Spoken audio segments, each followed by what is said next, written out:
Ok, abbiamo iniziato con Paolo, ciao Monica, Ciao. che proverà a vedere qualcosa, diciamo, nella sua stanza in vista in futuro di una sessione diretta con eventuale supporto. Prima sessione. Conto da 10 a 1. 10, 9,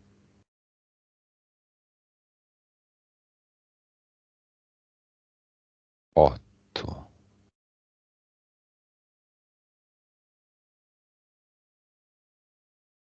7,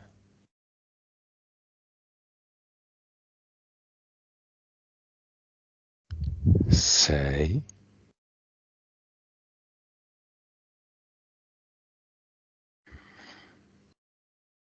5,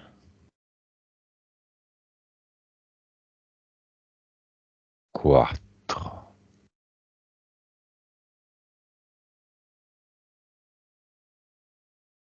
3,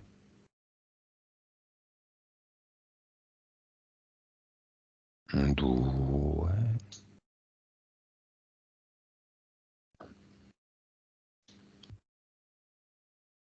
1.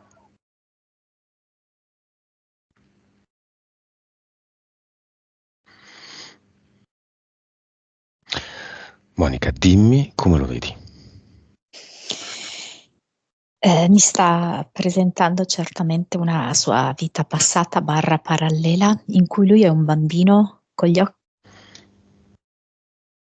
e la pelle, anche la pelle un po' scura, e lui sta cercando di nascondersi all'interno della foresta per non essere preso. Occhi e pelle scuri. Sì, Mm. e capelli, sì, I capelli. Quando hai detto occhi e pelle e capelli ce lo siamo persi, è andata via la tua voce un secondo e mezzo. sì. Causa esoterica. E centro, mi ha fatto vedere proprio un centro. Ehm, il tiro al Al bersaglio. bersaglio, no? Mhm. Sì, è arrivato alla freccina al centro. È una vita precedente. Sì, parallela molto importante, perché lui qua è come se fosse un bambino che vive da solo in questa foresta e tra l'altro ci sta bene, perché lui è perfettamente supportato dalla natura e anche vedo dagli animali. È quasi nato lì, diciamo, però poi lo porteranno via da lì. Arriva tipo una specie di boh, missione umanitaria, una cosa del genere, lo portano via e lo portano poi in città per dargli un'educazione, per insegnargli a parlare. Dove siamo? E io personalmente pensavo in Thailandia, no? Per la configurazione del paesaggio. Poi, confrontandomi con lui, ho compreso che è la Cambogia, non è la Thailandia. Bambino? È un maschio, sì, sì. Ma vedi un nome?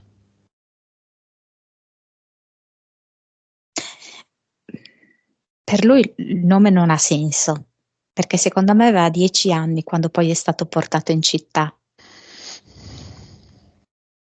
Mm. Poi vedo Jeff. Paolo e Jeff ti danno l'autorizzazione? Sì, sono un'unica cosa.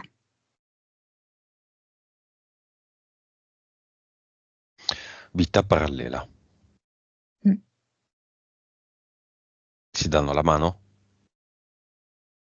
Li vedo proprio sovrapposti. Mm, diciamo che Jeff è come se fosse un po' all'interno di Paolo. Dove? Proprio coincidenti. Quindi la testa di Jeff è nella testa di Paolo, eccetera, eccetera, tutte le altre parti del corpo. Solo che diciamo che Paolo non ha attivato una gran connessione con Jeff, anche perché Jeff conosce molti modi per guarire. Paolo non conosce. Vibrazione. 3 miliardi. Consapevolezza.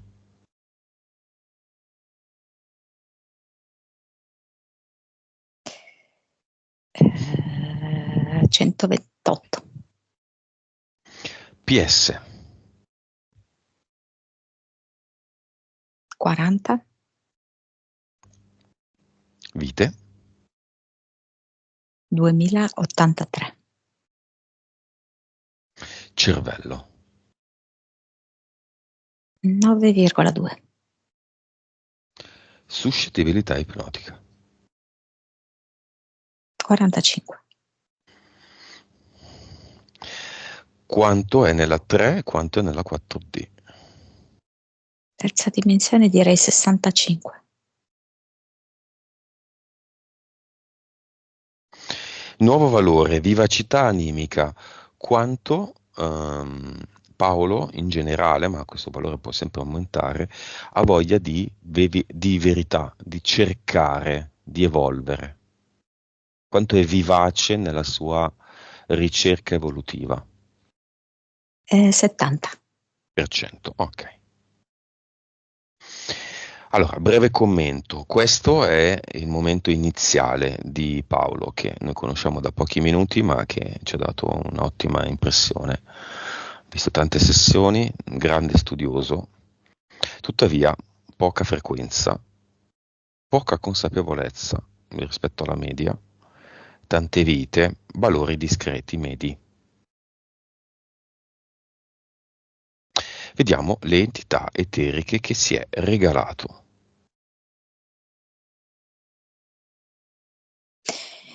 Del secondo universo c'è un polipo che a volte proprio lo avvolge, lo stritola in una morsa, che può essere appunto sia una morsa fisica, dove lui si sente non completamente il controllo dei propri organi, del proprio corpo, e può essere anche di tipo umorale, nel senso che gli tira giù l'umore. Poi c'è come insettoide c'è una coccinella, un falso portafortuna. Poi c'è un merlo nero che ha 2 uova da covare, solo 2, e cerca di difenderle ad ogni costo. E Perché poi due c'è un uova? leone, Leone. perché loro sono 3 i fratelli, no? Ah, gli altri due. Sì, ma lui Il non è grande incluso in e la queste uova piccola. da difendere, sì. E il merlo, che è appunto una entità che lo interferisce, che lo disturba, gli vuol far presente questo, che da difendere ci sono solo 2 uova, 2 fratelli, lui no, non è incluso in questo conteggio. E poi un leone e 3 EDL. Quanti EDL? 3. Saltata anche qua.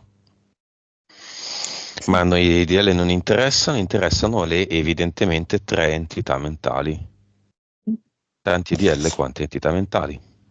Questa è proprio la prima, è in parte anche riferita al suo lavoro, mi ha dato questo riferimento, no? Vivo sopra i tetti. Mi fa proprio vedere un po' da sempre questa sua attitudine all'isolamento.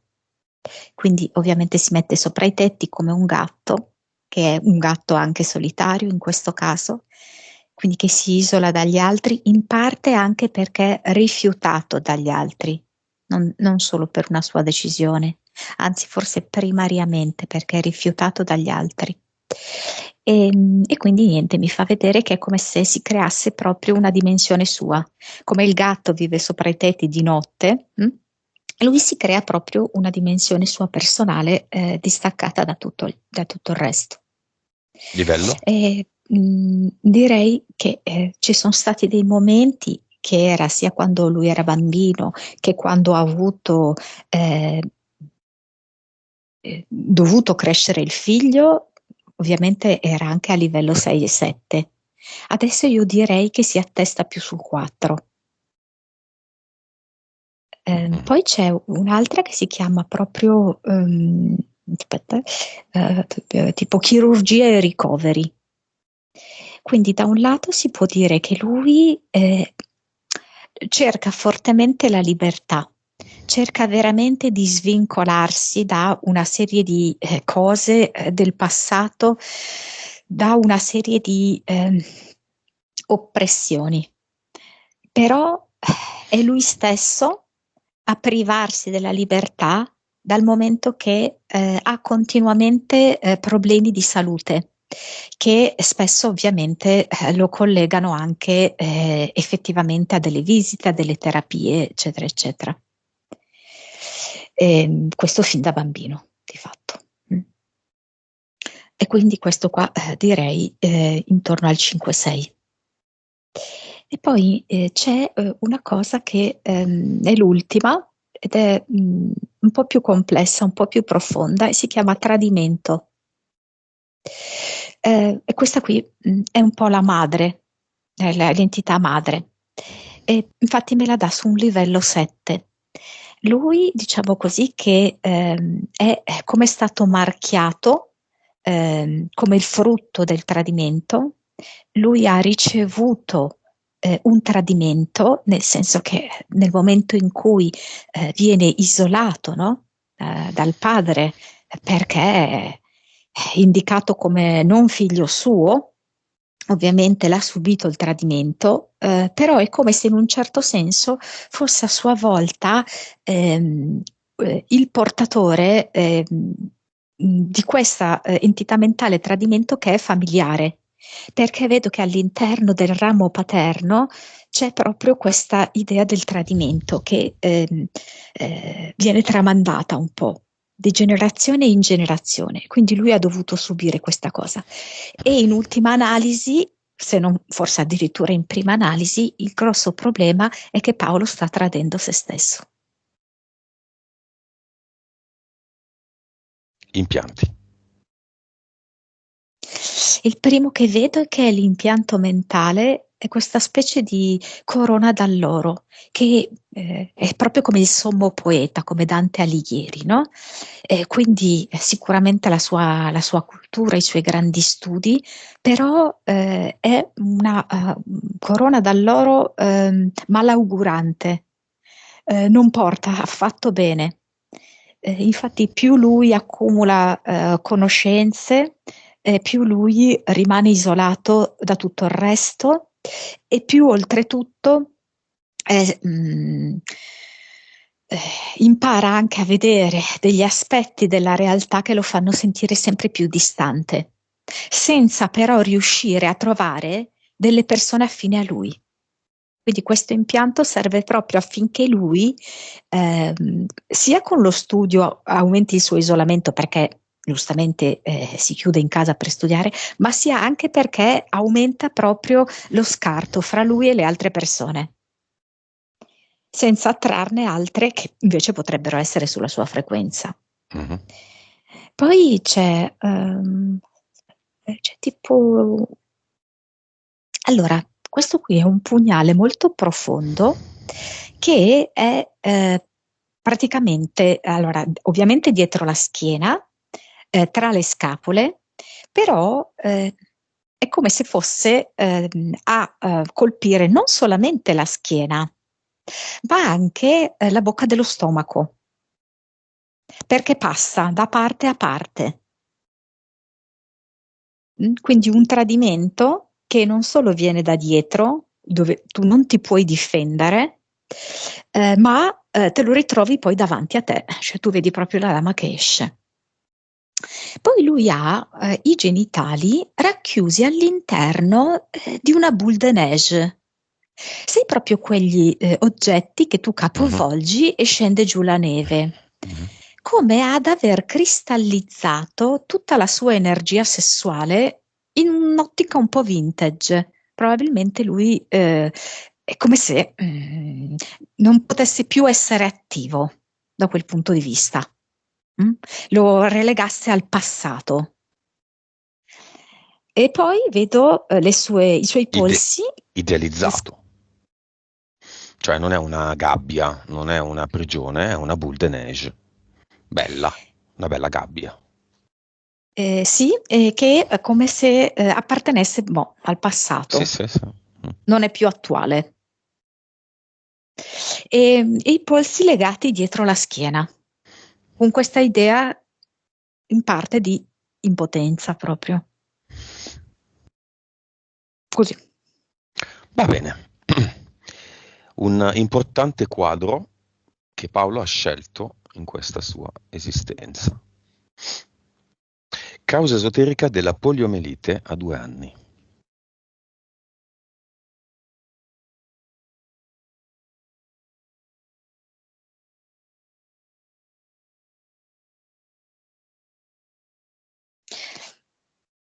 Allora, mi dice, tu sei zoppo e zoppo rimarrai. Tu sei zoppo claudicante, non puoi camminare perché ti manca la tua destra. Mi fa proprio vedere come non abbia mai potuto godere del sostegno del padre, fin dalla nascita e poi tutto il tempo che è venuto, sempre un po', diciamo, ignorato. E quindi rimane proprio mh, nella mancanza, no, di questa parte essenziale.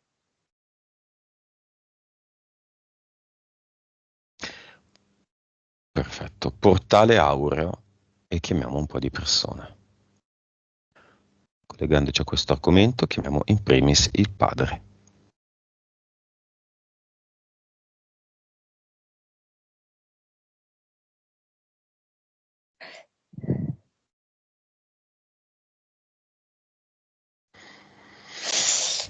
Eh, Dunque, è come se il padre fosse, allora, nel momento in cui il padre è morto, è iniziata una lunga fase di revisione della sua vita, perché comunque lui nella sua vita è stato sempre molto inconscio. Ha cercato di vivere senza pensare a determinati traumi e parti nodali della sua vita e quindi dopo la morte ha dovuto fare questa revisione. E l'immagine che mi propone è di lui proprio come se fosse un bambino che piange sfregandosi gli occhi e zampillano lacrime da tutte le parti. Mhm. Era dentro il portale aureo e fuori? No, dentro no. Bene, adesso però si presenta con l'immagine che ha Paolo nei suoi ricordi.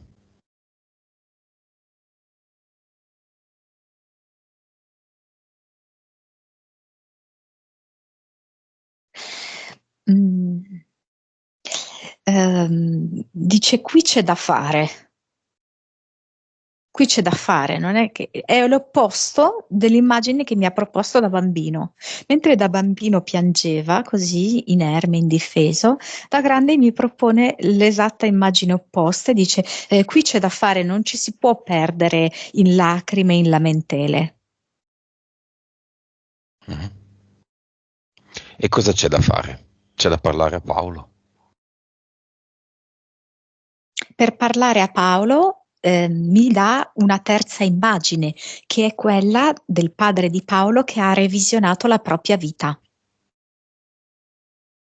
È stato un lungo processo, proprio perché lui non si era mai soffermato ad analizzare nulla nella sua vita. E lo sta ancora facendo. Io non penso che sia finita questa sua revisione, sai? Ehm, Cioè il padre di Paolo sta facendo una revisione in base ai suoi genitori, quindi ai nonni di Paolo? in base a lui che padre è stato, come si è rapportato con Paolo, ma anche lui come figlio.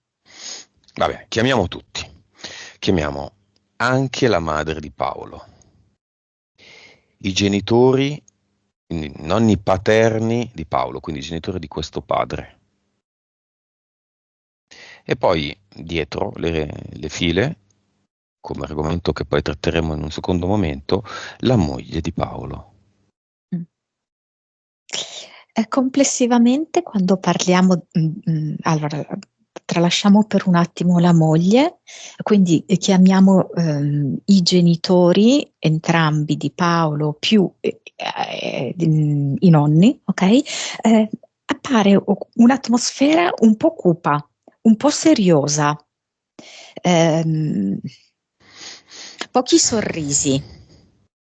Chiamiamo anche la sorella del padre di Paolo e i quattro, tre, non si ricorda bene, figli, cioè fratelli di questa sorella e del padre di Paolo, morti in giovane età.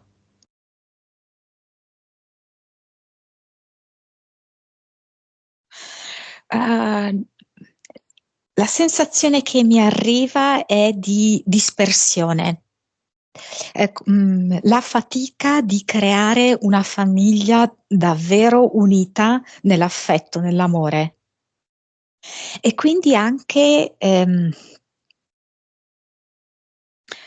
io vedo una divagazione della mh, nonna di Paolo Mhm.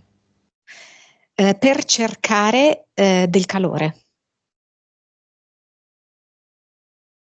Quindi i figli che la nonna di Paolo ha avuto non erano tutti dello stesso padre, erano frutto di infedeltà.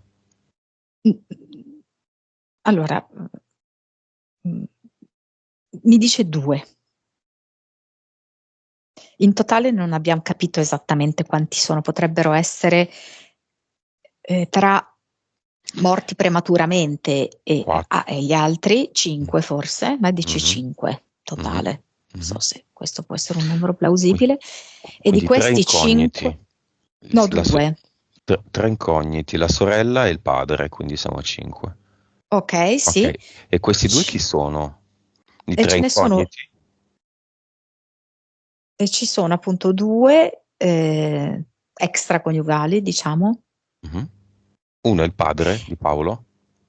Mi fa, mi fa vedere, allora aspetta, ti dico come mi fa vedere, come se fosse il primo e il terzo, perché quello il centro me lo salta. A primo, terzo. Sono, non, sono extraconiugali. E adesso non lo so quale sarà, però il padre di Paolo è uno di questi due? Allora, come se mi facesse vedere che c'erano delle alternanze in questa donna, per cui fondamentalmente cercava di stare con il proprio marito. Però c'era come non so come dirti, una barriera di ghiaccio fra questi due, quindi lei aveva bisogno di trovare del calore umano fuori, ok? Calore umano e fisico, ma lo faceva come dirti a fasi alterne. Quindi nel caso del papà di Paolo è come se ci fosse tipo una spada di Damocle che fosse nell'incertezza, dove lei stessa non sapeva dire, mentre lei mi ha saputo dire con certezza il primo e il terzo, rispetto al padre di Paolo potrebbe essere, ma era in una fase non così nettamente staccata dal marito. Mhm. E Mm. tu cosa vedi?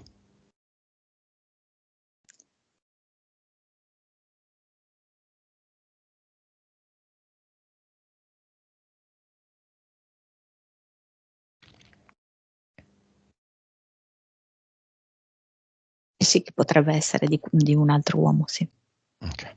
Sono tutti uomini diversi questi extraconiugali o lo stesso uomo? lo stesso. Chiamiamolo. Anche lui impegnato però, cioè Mhm. all'epoca ovviamente. Mhm. Si mette davanti all'ufficiale del padre di Paolo, cioè il padre di Paolo ha un padre che a questo punto non è. Questo amante si mette davanti a questo uomo. Come dire, io sono il padre in questa storia, in questa visione. No, nel senso che come se lui percepisse che tanto il padre è chi cresce il figlio e lui non era interessato ad avere dei figli con questa donna. Mm.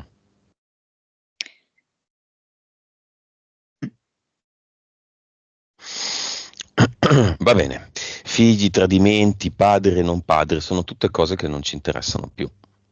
Le infiliamo dentro una VIC, vibrazione, informazione e consapevolezza, e le offriamo a tutti questi disincarnati. Sono solo dettagli mentali delle regole del gioco in cui ci siamo infilati. Essere figli legittimi va bene, essere figli illegittimi no. Di fatto siamo sempre esseri umani.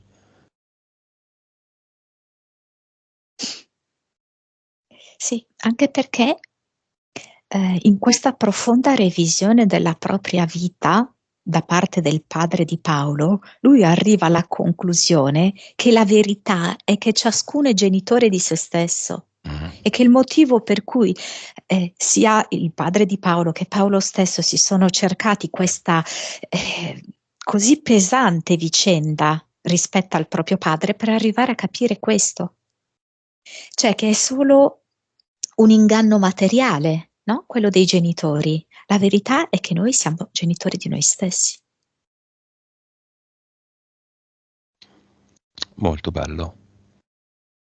E cosa fanno i genitori di Paolo a queste parole e a questa informazione? Intanto sento che Paolo è come se avesse, non so, perché mi mette in evidenza sia gli occhi che la gola, no? Come se ci fosse un moto quasi di commozione e anche bisogno appunto di deglutire tanto. E poi, e poi, scusami, mi hai chiesto i genitori di Paolo? Mhm. Il padre di Paolo, forse per la prima volta, vedo che è come se fosse, allora io vedo questa scena, Paolo sdraiato, ok? Come se fosse un po' così, che ha una mano vicino a questa parte che per lui è motivo di vari disagi, e il padre appoggia la propria mano sulla mano di Paolo.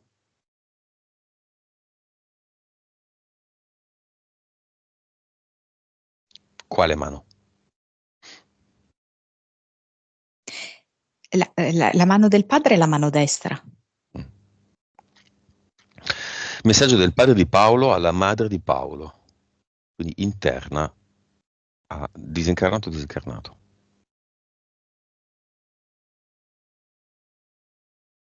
Quanti sorrisi mancati in terra, quanti abbracci mancati.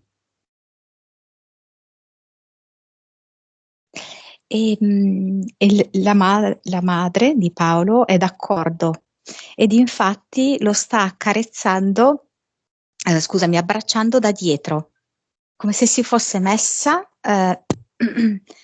dietro la testa di Paolo e con le braccia gli avvolge in parte il collo, appoggiandogli le proprie mani sulle spalle. Ah, di Paolo, non del marito. No, Mhm. perché è d'accordo con quello che ha detto, cioè che il fatto che sono mancati abbracci e sorrisi.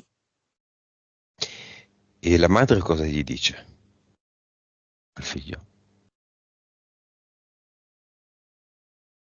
Sei cresciuto da solo e da solo ti sei fatto uomo.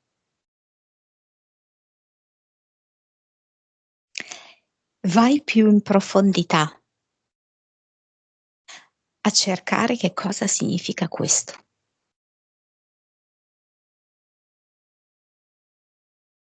E non so perché gli offre un limone da spremere, ma anche da tenere così, da guardare, giallo con queste foglie verdi molto grandi. Penso che sia appena colto.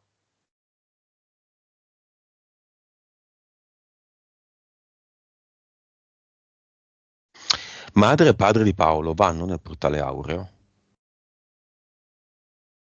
Allora, la madre sì, il padre è come se, come ti posso dire, guarda, praticamente a completamento di questa revisione della propria vita che ha fatto, sia in Mhm. qualità di padre che in qualità di figlio, ha bisogno di fare, non so come dirti, delle esperienze ancora prima di andare nel portale aureo. Quali? Ehm, mi fa vedere sue due mani come se fossero una bilancia, imparare meglio a bilanciare. Mi fa vedere quanto sia stato sbilanciato ehm, nel fuori dentro, per esempio fuori casa era in un modo e dentro casa era in un altro, e poi il bilanciamento, per esempio, che non ha avuto nell'affetto coi figli. Questo qui è uno di quegli aspetti che gli manca, da comprendere meglio. Messaggio del padre a Paolo.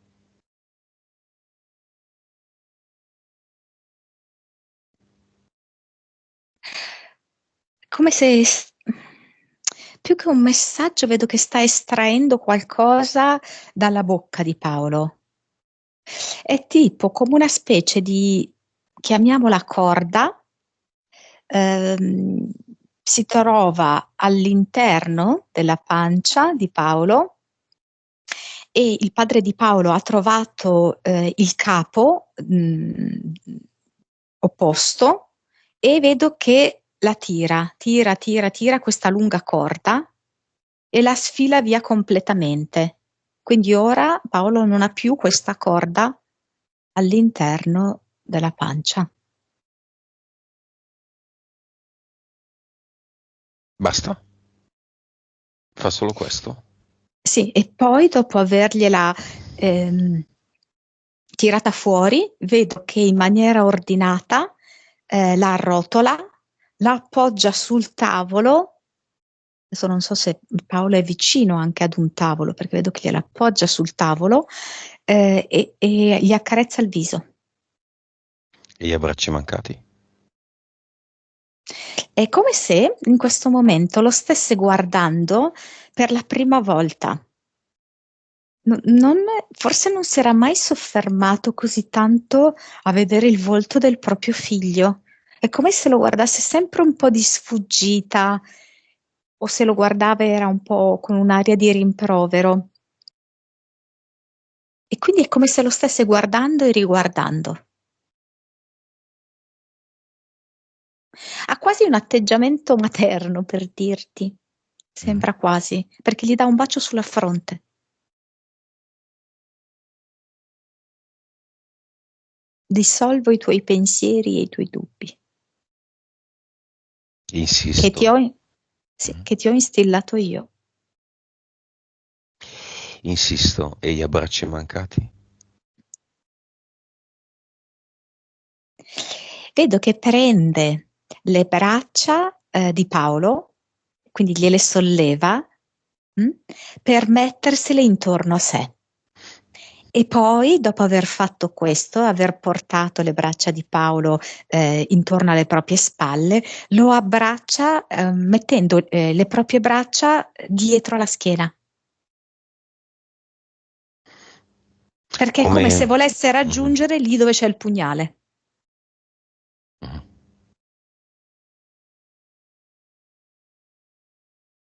Vibrazione di Paolo adesso. 350. Quindi salutiamo la mamma di Paolo, il padre deciderà lui quando.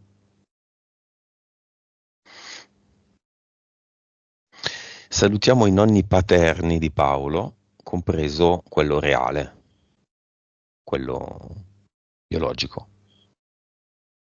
Mm. Vanno tutti? Sì, sì. Salutiamo i fratelli di Paolo, la sorella che ha avuto una vita e i tre che non l'hanno avuta. La sorella la vedi con la sigaretta? e proprio era immersa proprio in un suo mondo un po' distruttivo, mi fa vedere. Non so, mi parla anche di depressione.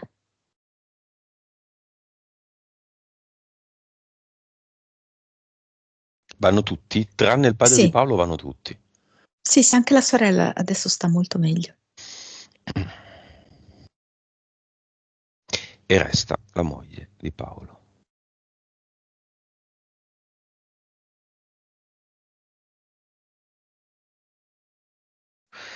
Si sono salutati 13 anni fa.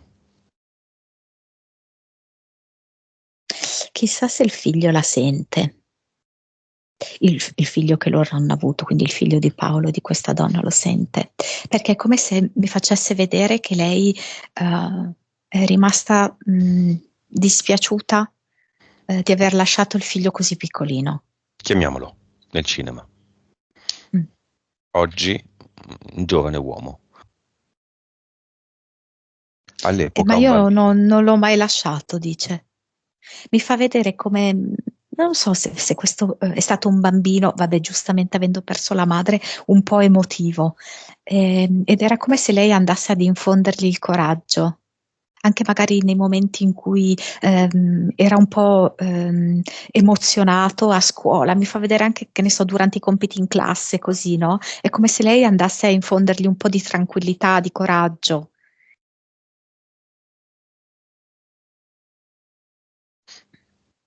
Lei è attaccata al figlio. Ma guarda, è come se avesse avuto bisogno di, perché me la fa vedere come se fosse una madre reale, no?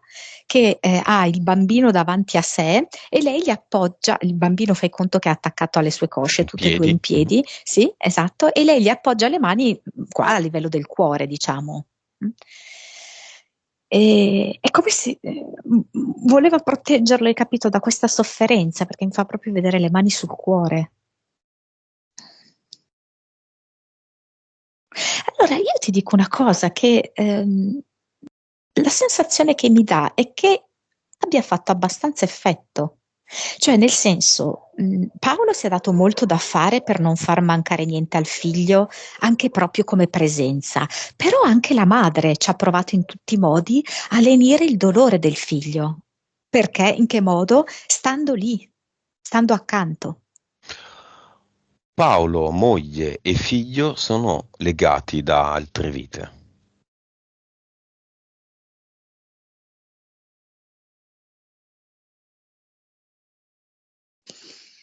Dunque, mi fa vedere tipo come se fossero legati in una vita di pastorizia. Mhm. Vedo che hanno dei compiti in cui si coordinano e comunicano bene, poco, perché ci sono parole essenziali, ma comunicano molto bene. E chi sono in questa vita di pastorizia? Tutti e tre pastori?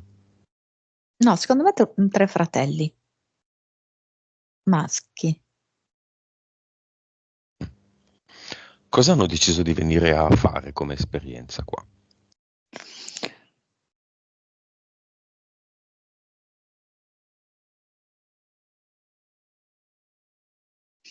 Non so, lei dice che l'amore è eterno. Volevo far comprendere a me stessa che l'amore è eterno.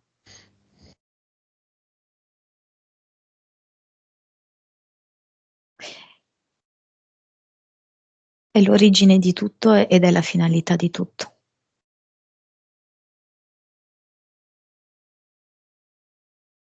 Io l'ho potuto comprendere così e Paolo lo può comprendere amando se stesso, anche se non si è sentito amato dai suoi genitori e non si è sentito amato neanche dai suoi coetanei. Io ho amato Paolo.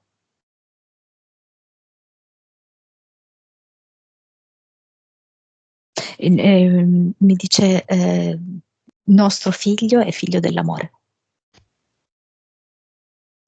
Padre e figlio vanno adesso su, davanti a lei.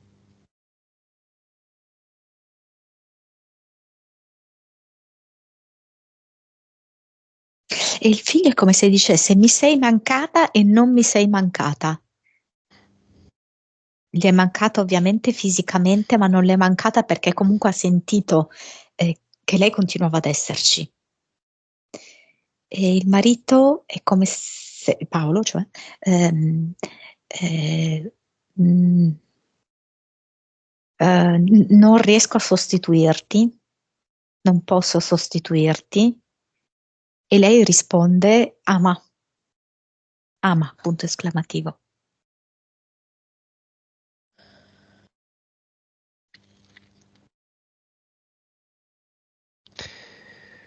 Come si salutano? Lei è in abito da sposa, e con il bouquet in mano, e prima abbraccia suo marito fortissimissimo, e, e poi lascia al marito stesso il bouquet.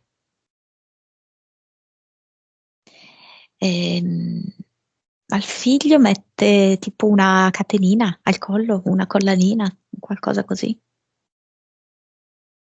Lo Oro. bacia. Sì, oro, bravo. Oro.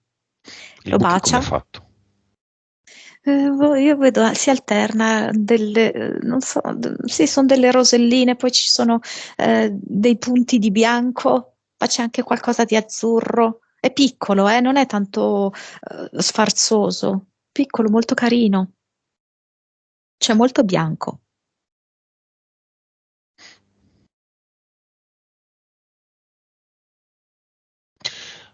Come si salutano tutti e tre insieme? Non so, sembra quasi che si raccontino una cosa divertente, perché vedo che alla fine stanno ridendo e piangendo in contemporanea. Divertiti però, c'è allegria. E Cosa si infatti lei sono se ne detti? va via, non lo so, una cosa spiritosa, no? E lei se ne va via ridendo e piangendo allo stesso tempo, ma lasciando proprio questa scia di leggerezza, di buon umore.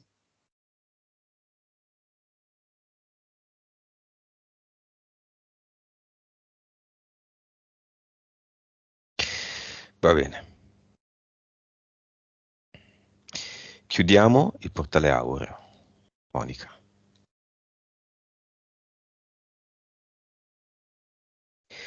Torniamo ai suoi problemi fisici, esofago, stomaco, aria nella gola, causa esoterica.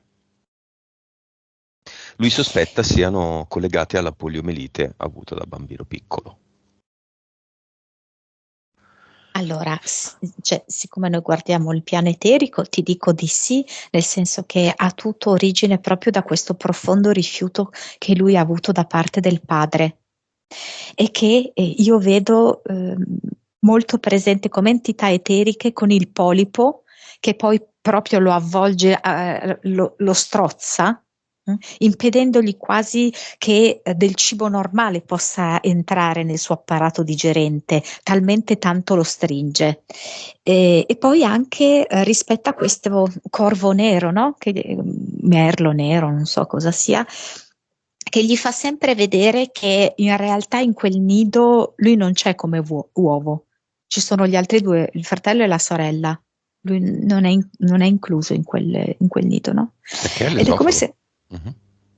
Lo manda giù. sì, sì, esatto. Cioè, è una cosa veramente inaccettabile continuamente vedere davanti a sé questa immagine di un merlo nero che ci tiene tantissimo. Tra l'altro, ecco, vedi, nero proprio come i capelli della sorella, come i capelli della madre del padre, cioè di sua Mhm, nonna, mhm, mhm, quindi, mhm. ok? Nero uguale. Ehm, ed è veramente non so come dirti, anche cioè, veramente mortificante questa immagine. Perché lui non può esserci come terzo uovo lì dentro? Cioè, è inaccettabile, capisci? È indigeribile, ingestibile. Ma è solo un gioco. In più lui è figlio di se stesso. Sì, esatto. E chiamiamo nel cinema le altre 4 persone che mancano, le 4 cognate. Ah, posso dirti una cosa in più che mi è arrivata? Sì, È sì. come se lui mi facesse vedere che, allora, ok, suo padre è così, ma anche la madre tanto amorevole non è stata. È come dire, non mi hanno mai nutrito. Io adesso non riesco a mangiare normalmente perché nessuno mi ha insegnato questo. Nessuno mi ha mai veramente nutrito. Quasi come se volesse in eterico essere di nuovo imboccato, nel senso, sai, di amato, accudito.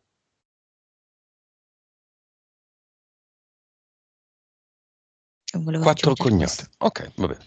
Sì, sì, è molto Quattro importante. cognate scappano via verso un'entità mentale sua che è tradimento. Vedo dunque, tre che vanno nel tradimento e una che è come se si facesse piccola e si appende al pugnale che lui ha dietro tra le scapole. Come se avessero anche loro contribuito a questo vissuto di tradimento, perché sono veramente poco chiare. Ehm, credo anche che non siano state particolarmente leali neanche con la sorella in vita. Ehm, e infatti loro diciamo che Paolo e la moglie, che ora non c'è più, si sono molto attratti anche per questa vita un po' simile, questo vissuto simile del tradimento e del disamore in cui sono un po' cresciuti.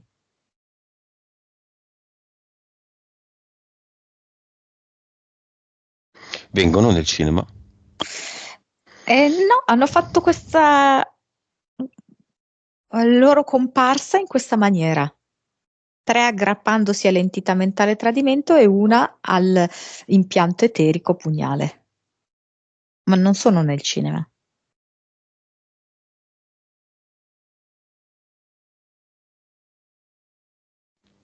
Causa esoterica di queste 4 cognate, di questo rapporto difficile da sempre. Mi fa vedere come se fosse parte di una specie di sì, cappotto che lui ha. Si toglie questo cappotto ed è come se rimanesse la cosa che conta, che è la fedeltà a se stesso. Le cognate hanno effettivamente sottratto una parte di eredità. Sì, mi fa vedere questi giri così di mani, come se facessero quasi il gioco delle tre campanelle, andassero un po' ad ingarbugliare la situazione. C'è, questa cosa c'è, non c'è, l'hai vista, non l'hai vista, e quindi sì. Ma questo è furto. Nelle regole della Matrix equivale a una fattura, è un'ingerenza, è un barare, è un andare contro le regole che si erano stabilite. Come facciamo? Chi ruba paga.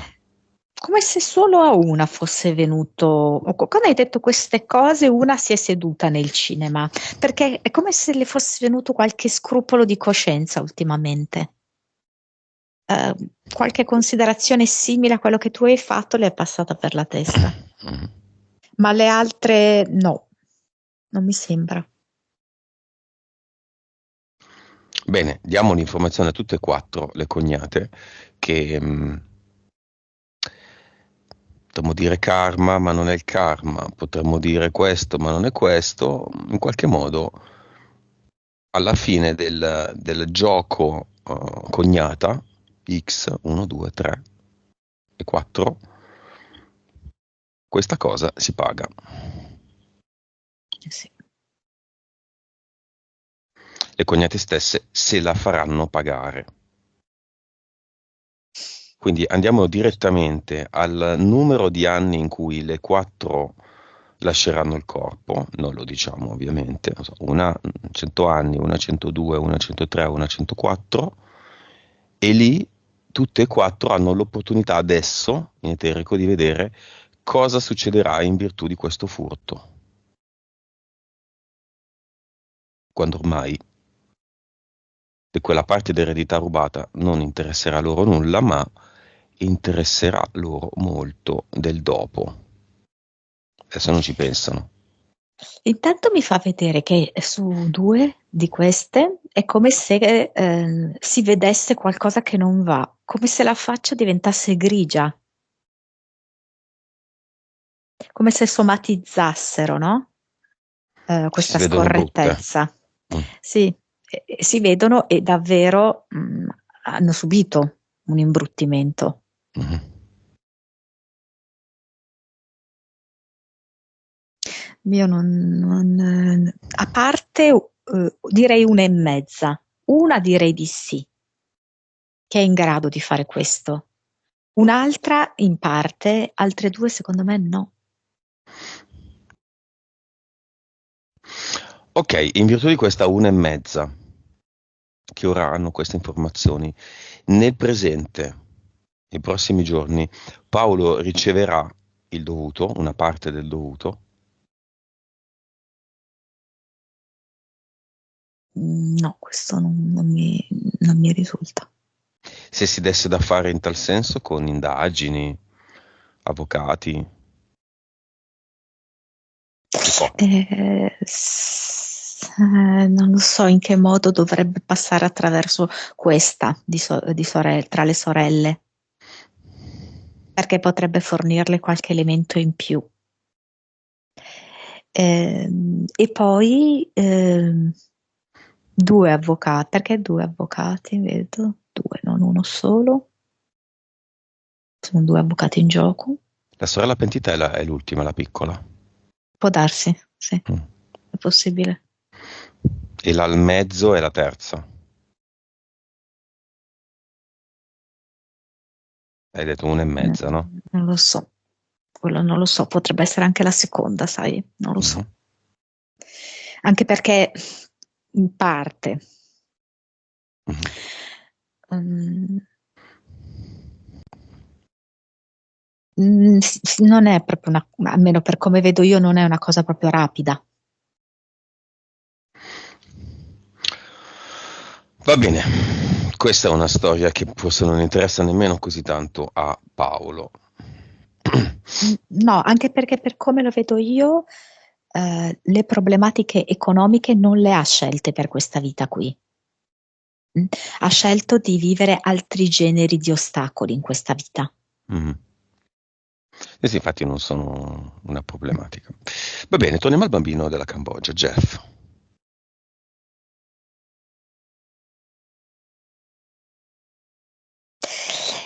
Certo, noi lo chiameremo superpotente, ma semplicemente perché lui per 10 anni è vissuto totalmente immerso nella natura allo stato brado. Mm.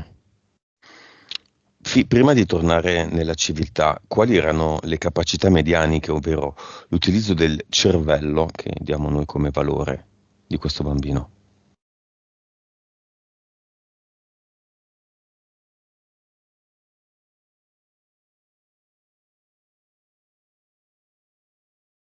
Mi viene 39. Mm.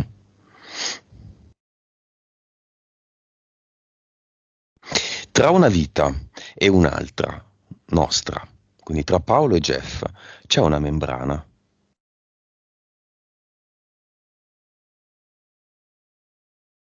Sì. Si può rompere? Eh,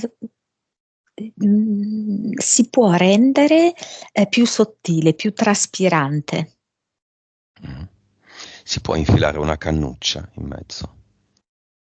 Sì, sì.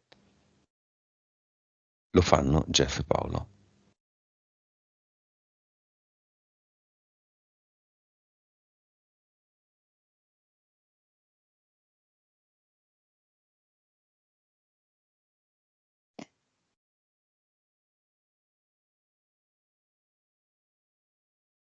Allora, diciamo che è come se Paolo avesse la possibilità di infilare una cannuccia, Jeff ha la possibilità di infilare un braccio.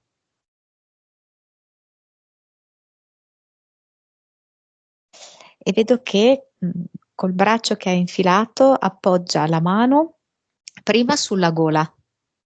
Sembra quasi che lo stia strozzando. Ma diciamo che lui è anche portatore di una sorta di ritualistica che magari a noi può sembrare brutale, no? Ma non è così. Ok? Lui ha imparato a parlare con gli animali, no? Che hanno ovviamente altre modalità di contatto. Così, e vedo che poi lo picchia un po' sul petto, sull'addome. Ma in particolar modo, grazie a Jeff, riesco a vedere come una specie di buco nero, diciamo, sopra l'ombelico fino alle costole fluttuanti. Ed è come se lui stesse ravanando lì dentro con la mano, in questo buco nero qua. E che fa? Metto in ordine.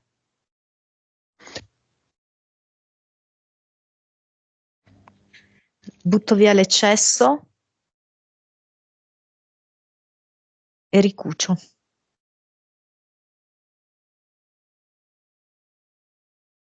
E poi vedo che gli appoggia sopra la sutura, i punti di sutura che ha fatto, gli appoggia dei petali di rosa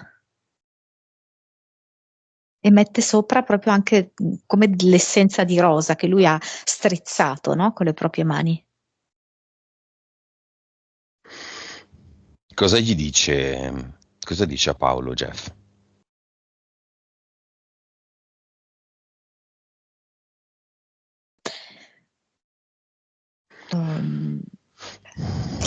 Ti sento molto lontano e allo stesso tempo molto vicino. Sento che il tuo non è un linguaggio della mente, non è un linguaggio dei libri. E questo mi sta arricchendo.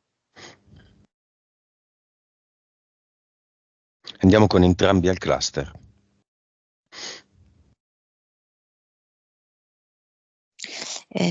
Adesso è come se fosse sotto forma di adolescente, quello che prima era un bambino, e vuole essere pressoché nudo, piedi nudi, sì, giusto un lembo così di pelliccia qua davanti ai genitali, poi per il resto è nudo.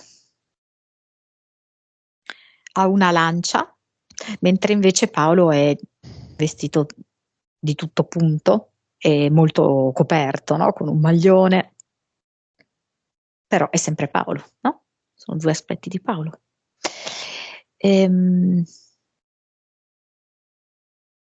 Oh mamma. Allora, il cluster è come se fosse una libreria rovesciata. A testa in giù. No, Me no, la fa caduta. sì, esatto, come se non è ancora del tutto caduta, come se fosse a metà. Molti libri invece sono per terra. Qualcuno ancora, anche se in disordine, è rimasto sugli scaffali della libreria. Che ne fa?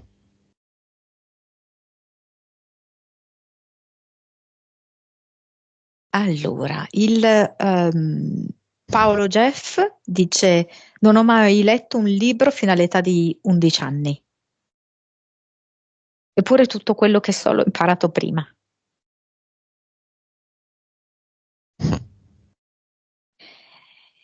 Ehm, Ed è come se ci fosse proprio una sorta di fusione in questo momento tra questi due aspetti di Paolo.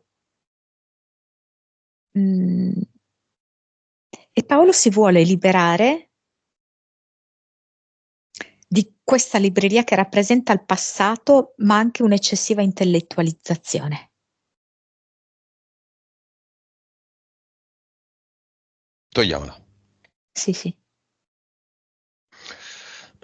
E qui Paolo Paolo e Paolo Jeff fanno, quando è tutto in un portale definitivo, creano qualcosa di proprio.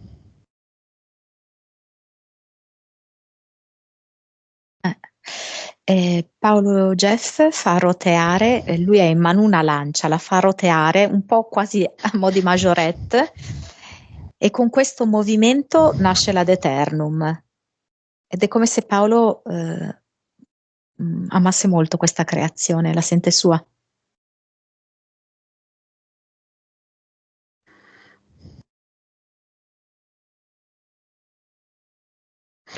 Avatar, cosa c'è?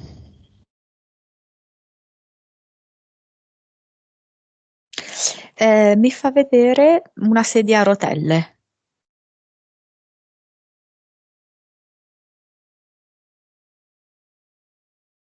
Come potesse essere l'apoteosi di una paura, di un brutto finale, no? Lo lasciamo? No, non c'è proprio ragione. Via.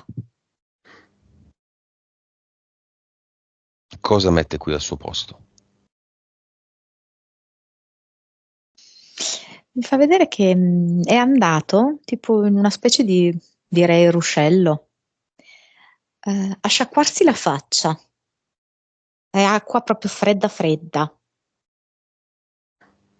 E attingendo alcuni sassolini, forse, che ci sono qua nel fondo del ruscello, bagnati, sassi misti ad acqua. Crea l'ad eternum così. Ok. Con queste condizioni, le eteriche, le mentali e gli impianti ci sono ancora. No. Vibrazione, nuova. 4,40. Consapevolezza,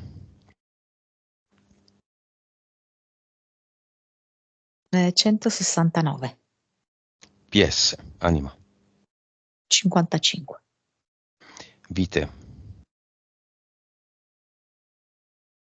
1739. cervello, 10,8. suscettibilità ipnotica. 75, sì, circa. Ok. Era 45, abbiamo fatto bene a rimandare l'esperimento. Adesso è 75. 3, 4D.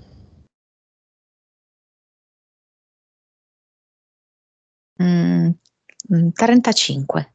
3D. Vivacità animica.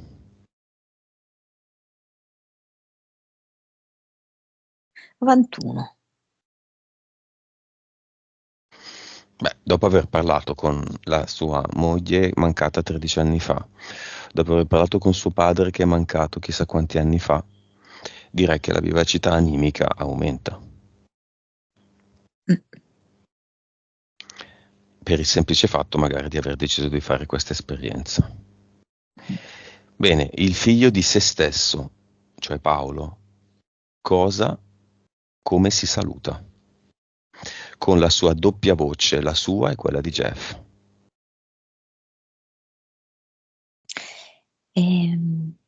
Vedo Paolo, che ha messo i piedi a bagno in questo ruscello e al di là del ruscello, è un piccolo corso d'acqua, c'è Jeff in piedi. Eh, come se Jeff gli parlasse però attraverso la mente, non parla perché non vedo che muove le labbra. Dice ti rimetterai presto in piedi. E vedo che scompare. Jeff scompare. E Paolo è un po' lì, frastornato, seduto, un po' tutto umido perché c'è anche del muschio. Dice mi sento stravolto, rivoltato, rivoluzionato.